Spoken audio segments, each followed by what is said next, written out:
Judges 21 to 21-25, through the Bible. Chapters 20 to 21.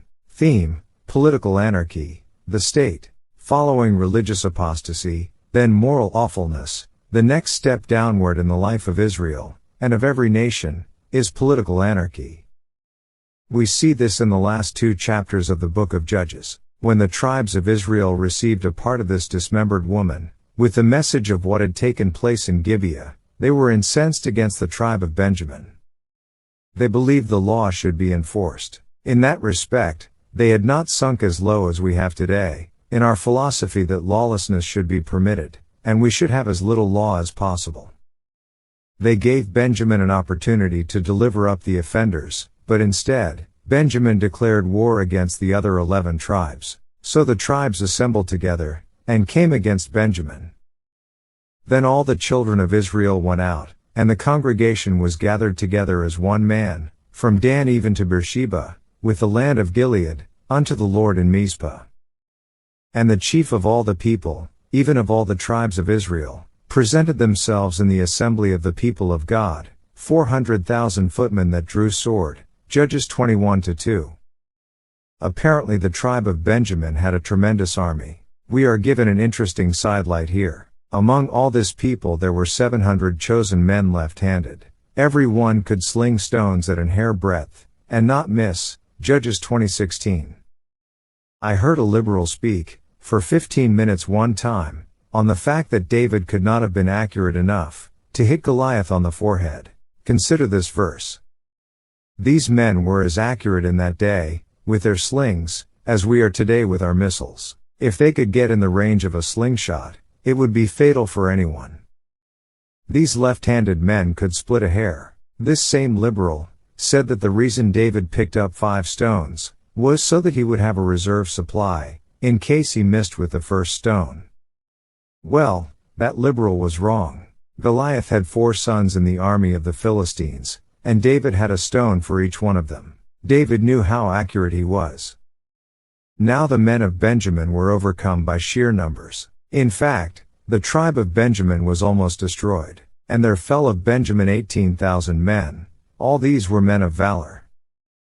And they turned and fled toward the wilderness unto the rock of Rimmon, and they gleaned of them in the highways, 5,000 men, and pursued hard after them unto Gittim, and slew 2,000 men of them.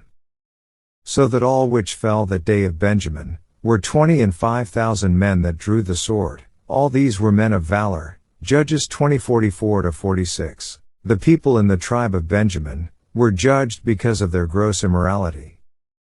What a tragic thing it was, for so many to die. This was the favorite tribe. Benjamin, you will recall, was the youngest son of old Jacob, and a favorite son.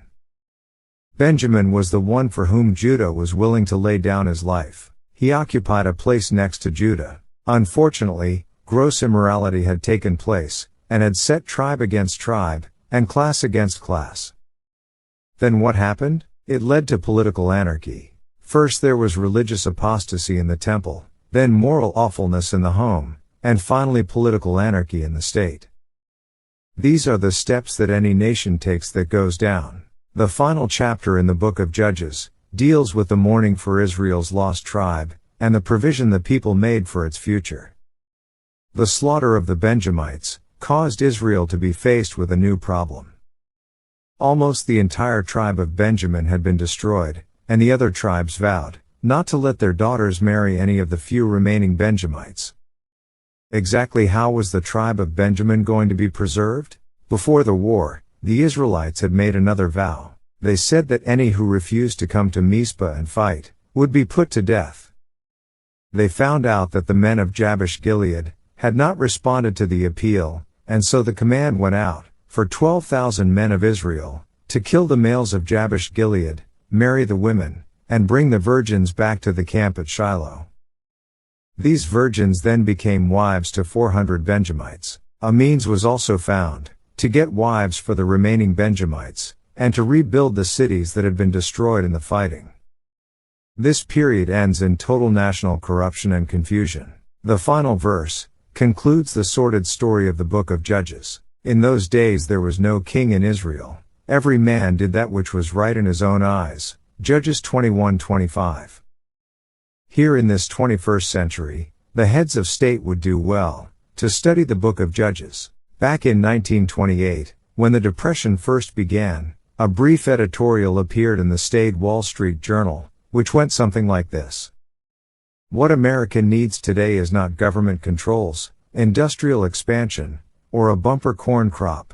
America needs to return to the day when Grandpa took the team out of the field in the early afternoon on Wednesday in order to hitch them to the old spring wagon, into which Grandma put all of the children, after she washed their faces shining clean, and they drove off to prayer meeting in the little white church at the crossroads, underneath the oak trees, where everyone believed the Bible, trusted Christ, and loved one another. Where did our trouble begin? Because our trouble is primarily spiritual, it actually goes back to the church. The church went into apostasy. Then our problem centered in the home, with the drug problem and the generation gap. Trouble has now moved into political circles, and we have anarchy. People say, if we could just change this or that, and put in this party or that party, everything would be fine. All of this is perfect nonsense. What we need today is to get back to a spiritual foundation. That is where we went off the track, and that is where our troubles began. We have seen in the book of Judges the philosophy of history, and the hoop of history is still rolling. Frankly, I am disturbed because it has never changed. We today are in the midst of political anarchy. God have mercy on America.